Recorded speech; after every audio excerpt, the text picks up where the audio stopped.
What is the personality? It is nothing other than the successive layers of interpretation of the chattering monkey.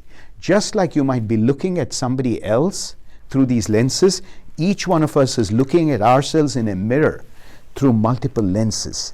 And we think we're looking at ourselves, but it's actually our image of ourselves constructed through the things that our chattering monkey made up.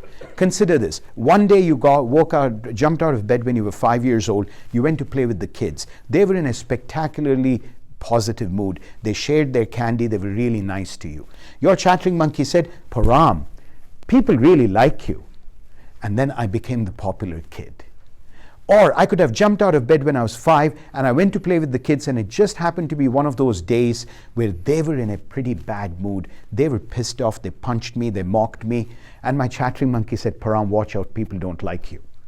And then my life will turn out to be very different just based upon that incident and what my chattering monkey might say to me. I will approach people either with openness and confidence or with diffidence and hesitation based upon what my chattering monkey has said. Consider another example, even our capabilities. My math grades all the way from high school to college almost were D's and F's. Now, how many of you know that there's an Indian stereotype out there that Indians are good at math? I was clearly not one of those people who fit that stereotype. And then I kept getting bad grades. It was only when I had to take the GMAT and GRE for admission to PhD programs that I sat back and took stock of myself. I said, am I really that bad at math? Or is it some crap I made up? And as I went down memory lane, I discovered that early in elementary school, I had a math teacher whose style of teaching math was not compatible with my learning style. And to make matters worse, guess who my math teacher was? My mother. So I had my mother issues and my math issues rolled together into one, and that became an insurmountable mountain that I just couldn't scale. And there I was, telling myself I suck at math. So every time I saw a math problem, I wouldn't even read the math problem. My chattering monkey would be screaming in my ear, Param, you suck at math, you suck at math, you suck at math. With this constant inner dialogue telling me I suck at math, I suck at math, I suck at math, I was incapable of even paying attention to what the problem demanded of me.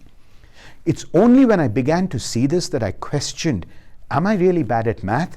And when I actually started seeing that it was my chattering monkey, I was able to achieve a score of about 95 percentile on the GMAT, which I know with the superluminous people in this room, you're probably not impressed, but for a kid who was getting F's and D's in high school, how many of you would agree that 95 percentile on a GMAT is quite a shift? It's a breakthrough.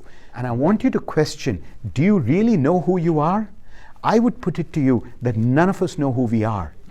We have made up stories and accepted what our chattering monkey has said. Think of this experiment. Take a jar, a glass jar, put a bunch of fleas in it and cover the jar. You know what the fleas do? They try to jump out of the jar, but they cannot because there's a lid on it, and they can only jump as high as the lid. After a few hours, remove the lid. What do you think that happens? The fleas are not able to jump out of the jar anymore because they think that's where the limit is. This is what happens to each one of us.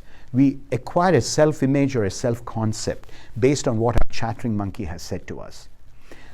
The challenge is to get to know yourself deeply beyond what the chattering monkey has made up, and to access that level of deeper reality of who you are, and to be able to connect with your deeply hidden potential.